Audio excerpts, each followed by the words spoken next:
Unaware by J.C. Spencer. Prologue. 16 years ago. Within every being there is a battle being fought between the forces of goodness and evil. In the kingdom of Fairy, the struggle between good and evil, light and dark, seelie and unseelie, continues. "Daniel!" The deep, deafening voice of the Seelie King echoed throughout the shadow-filled cavern. "Bring the girl and the baby at once!" "No, Father. There must be another way," Daniel pleaded, his hands gripping the impenetrable ice bars that held him, Scarlet, and their baby captive. The king slammed his massive hand against the prison bars. His royal crescent ring chipped the ice. "You are in no position to make requests, foolish boy. You chose to follow your heart, and now our kingdom is on the brink of war." Daniel stood steady, denying his father's order. His mother, the Seelie Queen, moved swiftly from one end of the cold chamber to stand beside her husband. Daniel saw her long, green velvet robes dragging across the ground of the cave that had become his dungeon.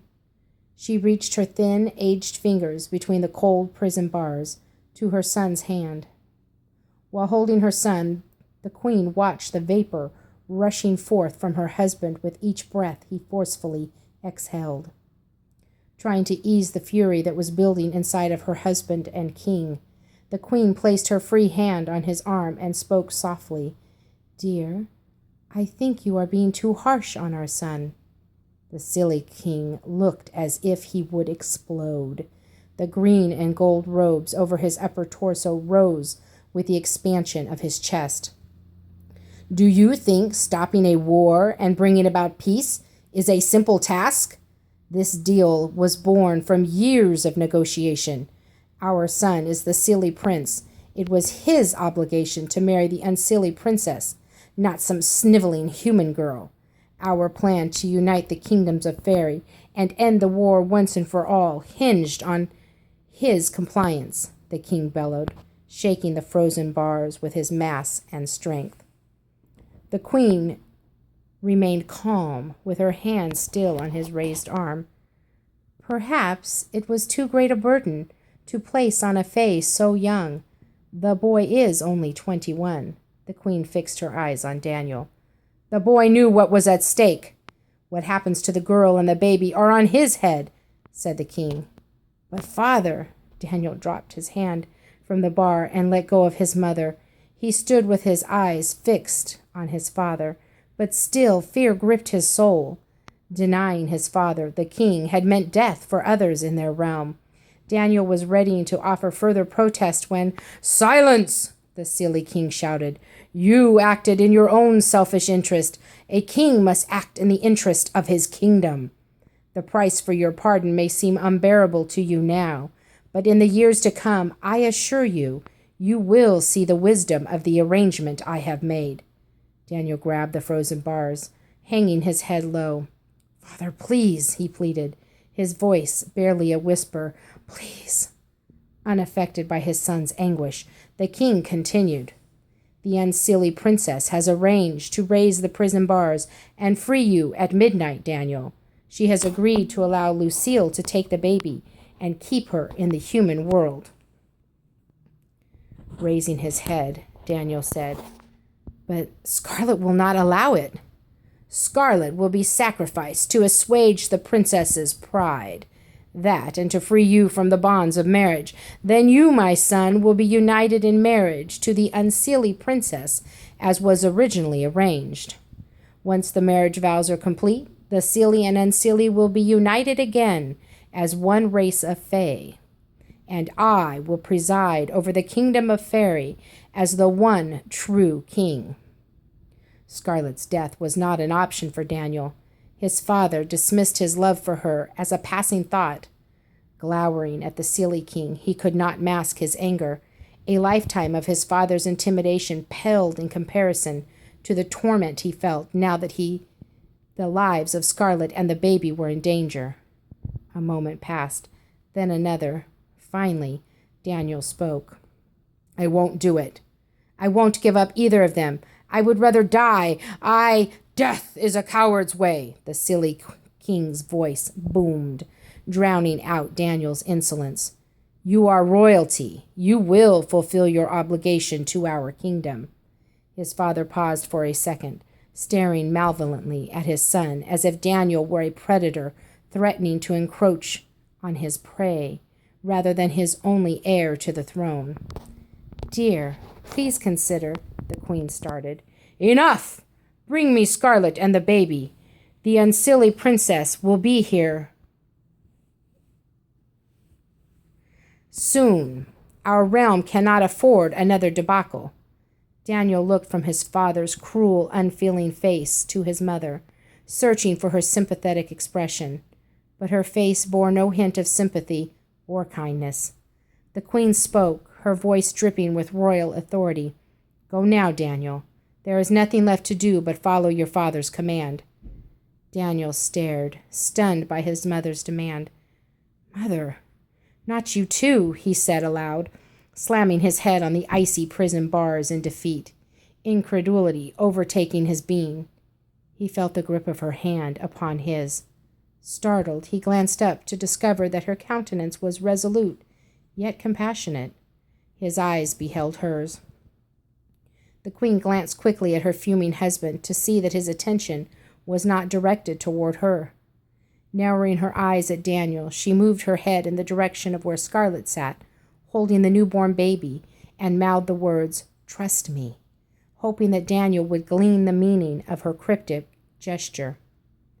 Daniel nodded to show his understanding and strode quickly to Scarlet's side. As he approached, she raised her head, her pale green eyes brimming with tears. "It is time for Lucille to take the baby," he spoke softly, reaching for the infant, who was tucked safely in the light pink blanket. Scarlet stood and jerked her arm away from Daniel. Long, brown, red strands of her hair concealed the baby. "I will not let you take her from me, Daniel," Scarlet said sternly. "Scarlet, please. It is the only chance she has." Scarlet turned to face Daniel, her eyes piercing his. "I will not give up my daughter," she said slowly, unwaveringly. Her voice turned feral as she uttered the unthinkable. "If you want to take Athena, you will have to kill me first," she warned through gritted teeth. Daniel stood wide-eyed, searching Scarlet's wild eyes for the sweet girl he had married. "Scarlet, Daniel, stop this at once," the queen admonished in a hushed voice. "You must come to me now," she insisted, motioning with her hand for them to draw near to her.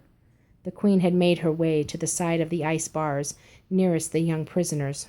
She stood opposite the brooding king, who stood waiting for Daniel to comply with his demands. Daniel and Scarlet moved behind the bars to where his mother stood, Scarlet guarding Cathena like a lioness defending its pride.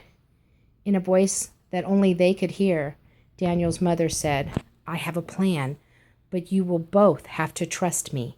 The queen faced Scarlet and spoke assertively.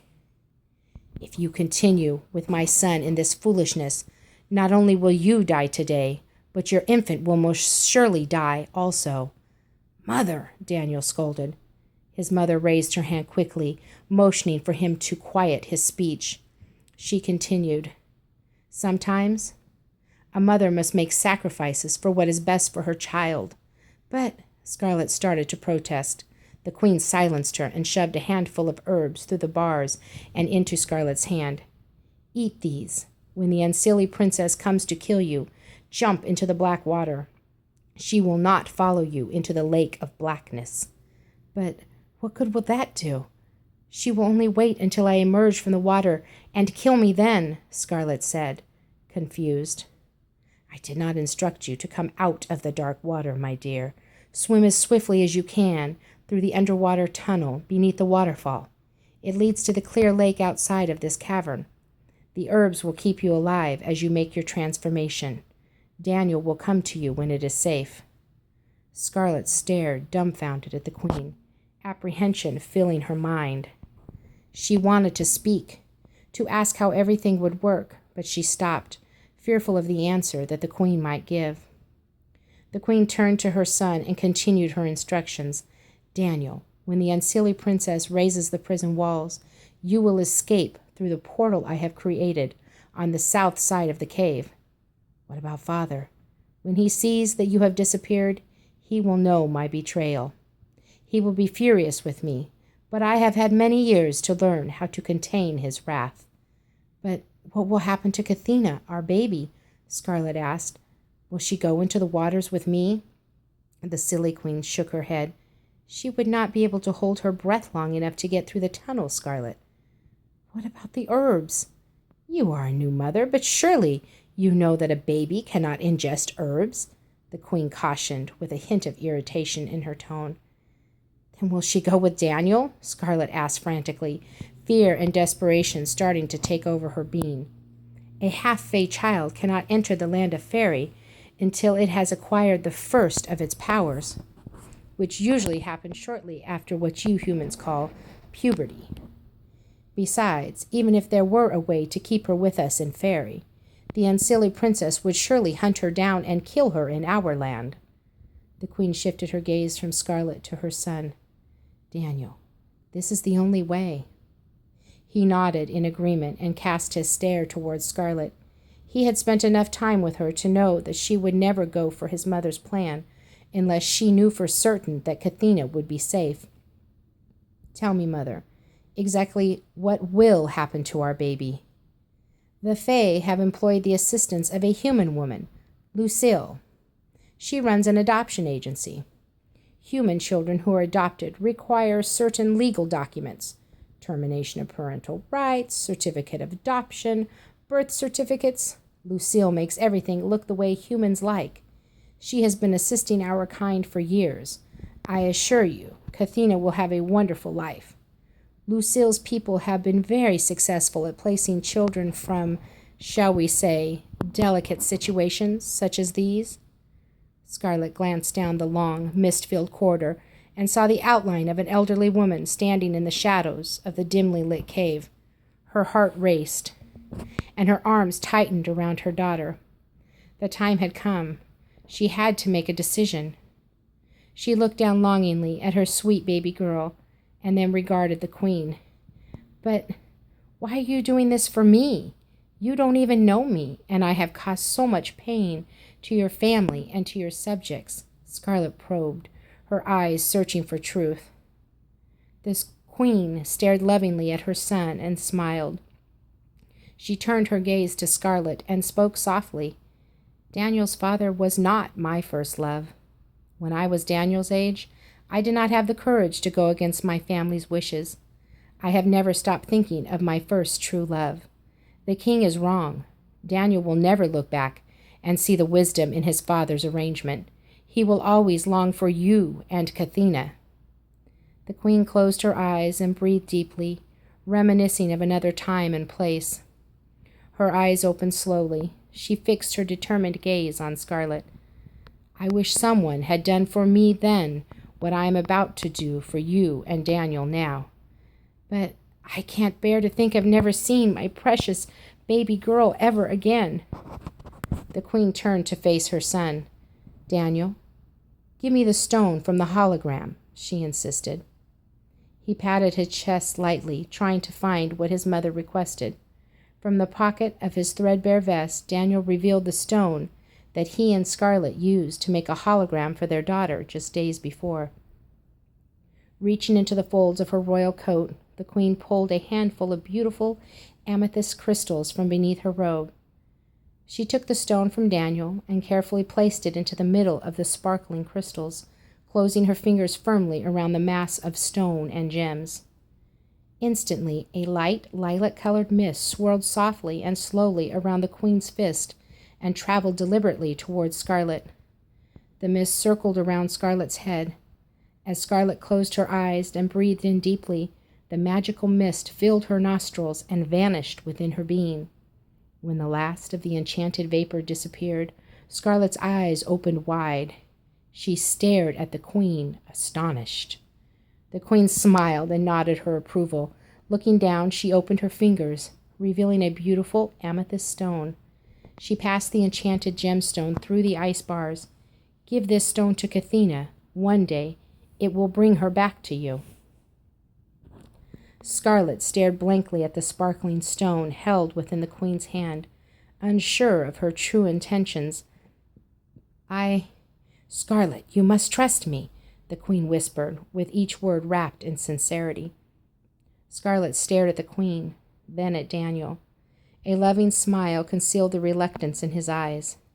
This is the only way, my love, he tried to assure her, stroking her arm softly. Scarlet reached out gingerly and took the stone. She tucked it gently into the folds of the pink cloth that was wrapped around the tiny infant. Scarlet pulled back the soft blanket and kissed her baby's rosy cheek. Mommy loves you, baby. Scarlet cradled Kathina close to her own pounding heart. She closed her eyes, took a deep breath in, and held it for a moment, trying to memorize the scent of her precious baby girl. In her mind, Scarlet knew the truth, but her heart held out the hope that when she opened her eyes, she would discover that all of this was just a terrible nightmare. Still clutching her tiny infant in her arms, she exhaled and opened her eyes slowly. Scarlet gasped. Her heart stopped. A dark fairy hovered above Scarlet. The stench of death emanated from the evil creature's wicked being. Scarlet's eyes saw the malevolent beast first, and then her mind quickly registered the horror that was before her. A malicious grin spread across the unsilly princess's twisted face. Ah, there she is. Pretty, pretty Scarlet, she spoke in a high-pitched voice, her eerie laughter infecting every crevice of the dark cavern, sending chills up Scarlet's spine. The face of the unsilly princess was sinister, her voice foreboding. It's time for you to die, Scarlet.